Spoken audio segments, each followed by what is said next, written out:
এই বেয়াদব মেয়ে, আমার রুমে কি করছিস তুই? এখনই বেরিয়ে যা বলছি। আমি আপনার রুমে এসেছি দেখে কি হয়েছে? আপনার রুমে আসাটা তো আমার অধিকার। অধিকার? কিসের অধিকার শুনি একটু। আপনি আমার স্বামী আর আমি আপনার স্ত্রী। আপনার রুমে থাকবো না তো কোথায় থাকবো আমি? জাহান্নামে গিয়ে থাক।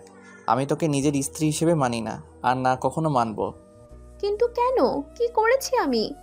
আমায় বলুন আমার অপরাধটা কি? সেই বাসর রাত থেকে আপনি আমার সাথে এমন করে কথা বলছেন। আমি কি করেছি? কেন এমন করছেন? তুই কিছু করিসনি। আমি এমনিতেই তোকে পছন্দ করি না। আর আমার স্ত্রী হয়ে আমার সামনে অধিকার ফলাতে আসিস না। আমি তোকে আগেও বলেছি, আর এখনও বলছি, আমার তোকে চাই না। যদি আমাকে আপনার পছন্দ না হয় তবে কেন আমায় বিয়ে করলেন? আমি তো আপনাকে জোর করে বিয়ে করতে বাধ্য করিনি। কেন আমার জীবনটা নিয়ে খেলছেন আপনি? সে উত্তর আমি তোকে দিতে বাধ্য না। আমার মুখের উপর আর কখনো কোনো কথা তুই বলতে পারবি না। কথাটা মাথায় ঢুকিয়ে নে। রাজ কথাটা বলতেই রুহির সামনে থেকে উঠে নিচের রুম থেকে বেরিয়ে যায়। রুহি কান্না ভেজা দৃষ্টিতে রাজের দিকে তাকিয়ে আছে। অনেক আশা ভরসা নিয়ে রাজকে বিয়ে করে রুহি। আশা করেছিল রুহি সারা জীবন তো অনেক অবহেলা পেয়েছে সে, এবার হয়তো একটু ভালোবাসা তার কপালে জুটবে। কিন্তু না, রুহির কপালটা এতটা খারাপ যে স্বামীর ভালোবাসা তার কপালেই নেই। বাসর রাতেই রাজ রুহিকে স্পষ্ট করে বলে দেয় যে রুহির কোনো অধিকার রাজের উপর থাকবে না। রাজ আর রুহির সম্পর্ক আইনগত, তাদের মধ্যে এর থেকে বেশি কিছু কোনো দিন থাকবে না। রুহি প্রথমত রাজের এসব কথা শুনে খানিকটা অবাক হয়ে গেলেও পরে ভাবল হয়তো রাজ অভিমান করে আছে তার উপর। কিন্তু না, রুহি এখন বুঝতে পারছে যে রাজ কোনো অভিমান করেনি, বরং সত্যি রুহিকে নিজের স্ত্রী বলে মানে না সে। রাজ রুম থেকে বেরিয়ে যেতেই রুহি বিছানায় বসে পড়ল।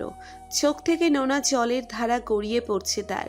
বাপের বাড়িতে সৎ মায়ের অত্যাচার মুখ বুজে সহ্য করেছে রুহি।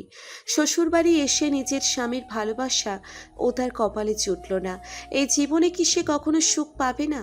হয়তো বিধাতা রুহির জন্য এই দুনিয়ায় কোনো সুখ লিখে রাখেনি। রুহি নিজের কষ্টগুলো বুকে চাপা দিয়ে কাঁদছে। কোনোভাবেই রাজের এমন ব্যবহারের কারণ খুঁজে পাচ্ছে না সে। কিছু সময় রুহি কান্না করার পর দুম করে রুহির রুমে চলে এলো রাজের আদরের ছোট বোন কানিজ। কানিজ এসে রুহির গলা জড়িয়ে ধরে রুহিকে উদ্দেশ্য করে হাস্য উজ্জ্বল মুখে বলতে লাগলো, আমার সুইট কিউট লক্ষ্মী ভাবিটা এখানে চুপ করে বসে আছে, আর আমি তাকে সারা বাড়ি খুঁজে চলেছি। কানিসের কথার কোনো উত্তর রুহি দিল না। রুহি বেশ দ্রুত গতিতে নিজের হাত দিয়ে চোখের জল আড়াল করে নিল। রুহিকে নিশ্চুপ দেখে কানিজ আবারও বলতে লাগলো, কি গো ভাবি, কি হয়েছে? তুমি এখন চুপসে গেছো কেন? ভাইয়াকে কিছু বলেছে তোমায়? না বোন, তোমার ভাইয়া কিছু বলেনি, এমনিতেই মন খারাপ লাগছে আর কি। ও মা, তাই? আচ্ছা, তোমার কি ও বাড়ির কথা মনে পড়ছে নাকি? হুম, একটু তো মনে পড়বেই বলো। নিজের বাড়ি ছেড়ে এসেছি এখানে। বুকের মধ্যে বাবা মায়ের শূন্যতা তো অনুভব হবেই। সত্যি ভাবি, মেয়েদের ভাগ্যটাই কেমন যেন। নিজের বলতে কিছুই নেই, শুধু স্বামীটা ছাড়া। স্বামী না থাকলে শ্বশুরবাড়ির কেউ একটুও পাত্তা দেয় না, কোনো মূল্যই থাকে না নারীর। অনেক সময় স্বামী থাকার পরেও তোমায় মহা শূন্যতার মধ্যে থাকতে হবে। সবকিছুই নিয়তি। হুম, হয়তো। আচ্ছা ভাবি, চলো না আমরা ছাদে গিয়ে একটু ঘুরে আসি। সারা দিন এখানে বসে থেকে তো তোমার মন আরও খারাপ হবে। ঘুরে আসলে ফ্রেশ লাগবে মাইন্ড। আচ্ছা ঠিক আছে, চলো। কানিস রুহিকে নিয়ে রুম থেকে বেরিয়ে সোজা চলে যায় ছাদে। কানিস ভাবছে রুহির হয়তো নিজের বাড়ির কথা ভেবে মন খারাপ হয়েছে। এখন যদি ওই বদ্ধ ঘরে রুহি থাকে তো তার আরও বেশি করে নিজের বাড়ির কথা মনে পড়বে। তাই রুহিকে নিয়ে বাহিরে এলো কানিস। ওইদিকে রাজ নিজের বন্ধুদের সাথে আড্ডা দিচ্ছে। মনটা তার কোনো এক কারণে ভীষণ উদাসীন হয়ে আছে। রাজের বন্ধু দীপ রাজকে বিচলিত দেখে রাজকে উদ্দেশ্য করে বলল, এই রাজ, কি হয়েছে তোর? মন খারাপ নাকি? না, তেমন কিছু না। এমনিতে একটু মুড অফ হয়ে আছে। কিন্তু কেন? নতুন বিয়ে করেছিস, কোথায় মন মাইন্ড ফ্রেশ থাকার কথা, তা না করে মন খারাপ আছে কেন তোর? নতুন ভাবি কি তোকে মানসিক পরিতৃপ্তি দিতে পারে না? দীপের কথাটা শুনে রাজ চরম বিরক্ত হলো। রাজ যেন রুহির কথা শুনতেই পারে না একদম। রাজ দীপকে উদ্দেশ্য করে চরম বিরক্তি নিয়ে বলল, কেন? সেসব জেনে তুই কি করবি? তাছাড়া তুই কি জানিস না লাবণীর কথা? আমি লাবণীকে ভালোবাসি। লাবণী ছাড়া কেউ আমায় শান্তি দিতে পারবে না। ও তাহলে এই ব্যাপার। আসলে কি জানিস রাজ, দুই নৌকায় পা দিয়ে যারা চলতে যায় তারা কখনোই চলতে পারে না বেশি দূর। মানে কি বলতে চাস তুই? তেমন কিছু না, শুধু এতটুকুনি বলতে চাই, যদি লাবণীকেই ভালোবাসিস তো রুহিকে কেন বিয়ে করলি? আমি কি রুহিকে নিজের ইচ্ছায় বিয়ে করেছি নাকি? আমায় জোর করে বিয়ে করানো হয়েছে। আমি পরিবারের চাপে বাধ্য হয়েছি। তাই নাকি? পরিবারের চাপে পড়ে তুই নিজের ভালোবাসার সাথে প্রতারণা করলি? একটা অসহায় মেয়ের জীবন নিয়ে খেলেছিস, সব বাধ্য হয়ে? আমি কারো জীবন নিয়ে খেলি নাই। অযথা আমায় নিয়ে অভিযোগ করা বন্ধ করো। অযথা অভিযোগ না, আমি সত্যি বলছি। তুই রুহিকে বিয়ে করেছিস। ওকে এখন ছেড়ে দিলে ও এই সমাজে একটা ডিভোর্সি নারীর তকমা নিয়ে বেঁচে থাকবে, আর প্রতি পদে পদে অবহেলিত হবে। আর এইসবের জন্য তুই একা দায়ী থাকবি। দীপের কথাগুলো শুনে রাজ একদম নিশ্চুপ হয়ে গেল। কি উত্তর দিবে দীপকে, কিছুই যেন তার মাথায় আসছে না। রাজকে নিশ্চুপ দেখে দীপ রাজকে উদ্দেশ্য করে আবারও বলতে লাগলো, দেখ রাজ, একটা বন্ধু হিসেবে বলছি, তোকে সব কিছু ভেবে সিদ্ধান্ত নিতে হবে।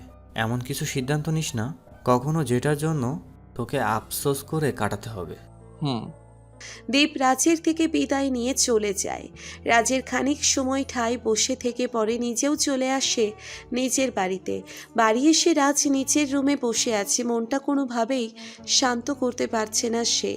পকেট থেকে ফোনটা বের করে রাজ ভাবছে লাবণীকে কল করবে কি না। অনেকটা সময় ধরে চাইপাশ ভেবে রাজ লাবণীর ফোনে কল ডায়াল করলো। লাবণীকে কল করতেই রাজ দেখলো লাবণীর ফোনে বিজি আসছে। রাজ এক এক করে কল দিয়েই চলেছে। প্রায় ঘন্টা দুই এক পর লাবণী কল পিক করে। লাবণী কলটা পিক করে রাজকে উদ্দেশ্য করে ভীষণ কর্কশ কণ্ঠে বলল, সমস্যা কি তোমার? দেখছো তো বিজি আছি, তারপরও কল করেই যাচ্ছ। কি হয়েছে বলো। কার সাথে কথা বলছো? এত সময় ধরে তো কখনো কারোর সাথে কথা বলনি তুমি। আমি কার সাথে কথা বলবো কি বলবো না সেটা আমার ব্যক্তিগত ব্যাপার। আর আমি আগেও কথা বলতাম, তবে অন্য ফোন দিয়ে। হোয়াট? অন্য ফোন দিয়ে কথা বলতে মানে? আমি বুঝতে পারলাম না কথাটা। আমি কোনো ডিকশনারি না যে তোমায় শুধু মানে বোঝাবো। আগে তোমার সন্দেহের ভয়ে অন্য ফোনে কথা বলতাম, এখন আর কোনো ভয় নেই। তাই এখানে কল করেছো কেন? কেন করেছি জানো না? দেখো, আমি ভুল করেছি। আমি বাধ্য হয়েছি বিয়েটা করতে। আমার কথা তুমি বিশ্বাস। দেখো, আমার সময় অযথা নষ্ট করো না। আমি তোমার এইসব কথা শোনার মুডে নেই। আমার বয়ফ্রেন্ড ছিল একটা সময়, এখন আর নেই। সো কথা বলারও আর কোনো প্রয়োজন বোধ করছি না। লাবণী, কী সব বলছো তুমি? দুদিনের মধ্যে এতটা বদলে গেল তুমি? আমার ভালোবাসা আজ তোমার কাছে কোনো গুরুত্ব রাখছে না? তোমার ভালোবাসা কোনো দিনও আমার কাছে গুরুত্বপূর্ণ ছিল না। আর এখন তো তুমি বিবাহিত। সো তোমার সাথে কথা বলতে অদ্ভুত লাগছে আমার। আর কল করো না, তোমার কল পেলে আমি বিরক্ত হয়ে যাই। লাবণী কথাটা বলতেই রাজের মুখের উপর কলটা কেটে দিল। রাজ লাবণীর কথাগুলো শুনে মনে হচ্ছে আকাশ থেকে মাটিতে পড়ল। লাবণী এতটাও বদলে যেতে পারে, সেটা হয়তো রাজ কখনো আশাও করতে পারেনি। রাজ ফোনটা নিজের কানের উপর থেকে নামিয়ে রেখে আপন মনে ভাবতে লাগলো লাবণীর কথা। লাবণীর কাছে এতদিন রাজের ভালোবাসার কোনো গুরুত্ব ছিল না। লাবণী তবে কি তার সাথে এতদিন ধরে শুধুমাত্র টাইম পাস করেছে? লাবণীর ভালোবাসার জন্য রাজ নিজের বিয়ে করা স্ত্রীকেও নিজের কাছে নেয়নি। ভালোবাসা তো দেয়নি, বরং দিয়েছে অবহেলা। তবে কি রাজ ভুল করেছে? রাজের মাথায় হাজারটা প্রশ্ন জটলা পাকিয়ে গেছে। রাজ বুঝতে পারছে না এই মুহূর্তে তার কি করা উচিত। নিজের মন থেকে যাকে ভালোবাসেও সেই লাবণী কিনা তাকে ঠকালো। রাজ একটা দীর্ঘশ্বাস ফেলে ফোন থেকে সিমটা বের করে ভেঙে ফেলল। জীবনে অনেক গুরুত্বপূর্ণ সময় নষ্ট করে ফেলেছে রাজ। এই সময়গুলো তো আর ফিরে পাওয়া যাবে না, তবে নিজের ভুলটা ঠিক শুধরে নেওয়া যাবে। রাজ সোফা থেকে উঠে বসতেই রুহি এলো রুমে। রাজ রুহির দিকে তাকাতেই রুহি মাথাটা নিচু করে ঠায় দাঁড়িয়ে পড়ল। রাজ রুহিকে উদ্দেশ্য করে শক্ত গলায় বলে উঠল, কোথায় ছিলে তুমি? ঢ্যাং ঢ্যাং করে সারাদিন বাহিরে বাহিরে ঘোরার কি আছে? রুমে বসে রেস্ট করতে পারো না? জি, আমার তো রুম নেই। আপনি ফিরে এসে যদি আপনার রুমে আমায় দেখে রেগে যান, তাই আমি আসিনি রুমে। হুম, এখন বিছানায় গিয়ে বসো। আমি তোমার সাথে জরুরি একটা কথা বলতে চাই। রাজের কথাটা শুনে রুহির বুকের মধ্যে দুমড়ে মুচড়ে উঠল।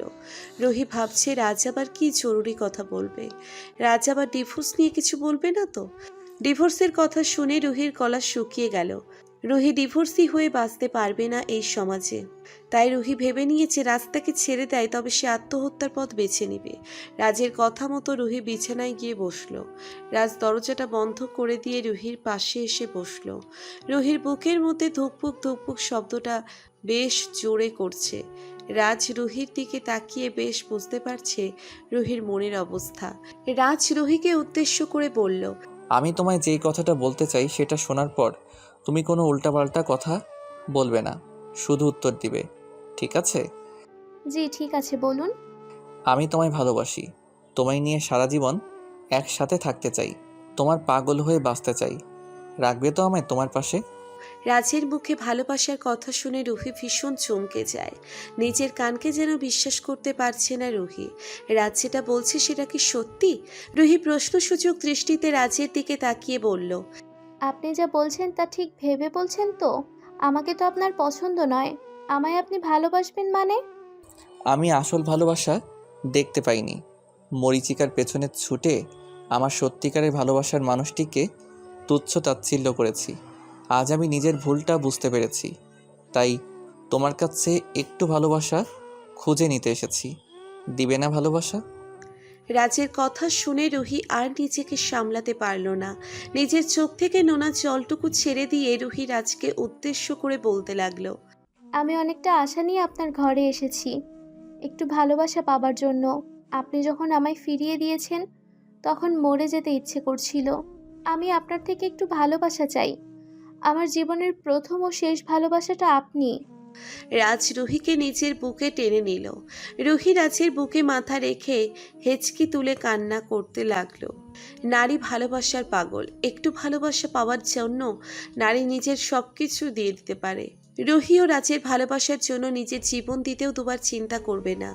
রাজ আগে থেকেই জানে রুহির পারিবারিক অবস্থা। রুহি অনেক অত্যাচার সহ্য করে আজ তার বাড়ি, তার স্ত্রী হয়ে এসেছে। এই মেয়েটার জীবনে যদি এখন সুখ না পায় তবে সেটার জন্য রাজ একান্ত দায়ী থাকবে।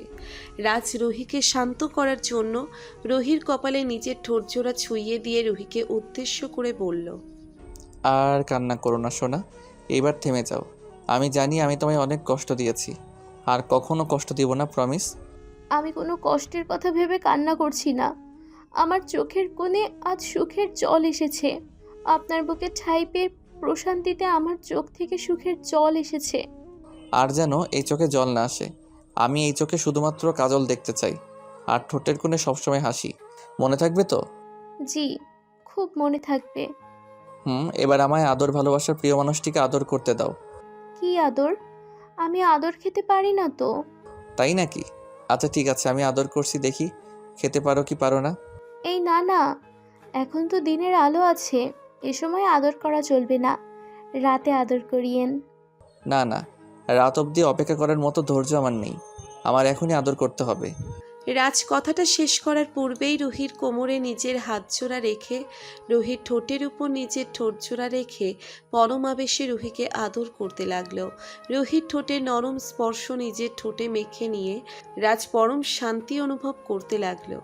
নিজের স্ত্রীর মতো আদর করার মতো অনুভূতির কথা বলি বা ভালোবাসার অনুভূতির কথা বলি, যেটাই হোক না কেন কোনো স্ত্রীর মতো শান্তি এই জাহানের কেউ দিতে পারবে না। রাজ রুহির ঠোঁটের মলিন স্পর্শে নিজের উপর নিয়ন্ত্রণ হারিয়ে ফেলতে শুরু করেছে। রুহিও রাজের ভালোবাসার পরশ পেতেই নিজের শরীরের মধ্যে এক অদ্ভুত শিহরণ অনুভব করছে। হয়তো এটাকেই ভালোবাসার অনুভূতি বলে। রুহিও রাজের সাথে সমান তালে রেসপন্স করতে লাগলো। দুজন উন্মাদের মতো একে অপরকে পাগলের মতো চুমু খেতে লাগলো। আজ যেন তারা নিজেদের মধ্যে হারিয়ে যাবে। ভালোবাসার এক অদ্ভুত শিহরণে মেতে উঠবে দুজন। রাজ অনেকটা সময় ধরে রুহির ঠোঁটের চুমু খেয়ে রুহিকে বিছানায় শুয়ে দিল। অতঃপর রুহির বুকের উপর উঠে রাজ উন্মাদের মতো আদর করতে লাগলো রুহিকে। রুহি রাজের আদর পেয়ে নিজেকে সত্যিকারের একজন নারী ভাবতে শুরু করলো। একজনের ভালোবাসার মানুষ ভাবতে লাগলো নিজেকে। প্রায় ঘন্টাখানেক আদর করে রাজ ক্লান্ত হয়ে রুহির উপর শুয়ে পড়তেই রুহি রাজকে উদ্দেশ্য করে মৃদু কণ্ঠে বলল, তোমার এই ভালোবাসার পরশ আমি বারবার হাজারবার পেতে চাই। তোমাকে নিজের সমস্ত ভালোবাসা উজাড় করে দিয়ে শান্তি অনুভব করি আমি। নিজের থেকেও অনেক বেশি ভালোবাসি তোমায়। অতপর আর কি, বিধাতা হয়তো নিজেই চাইছিল রুহির জীবনের সকল কষ্ট দুঃখ বেদনাকে দূরে করে দিতে, তাই তো রাজকে রুহির করে দিল। আপনারা সবাই রুহি আর রাজের জন্য দোয়া করবেন, তারা যেন সব সময় ভালোবাসায় থাকতে পারে।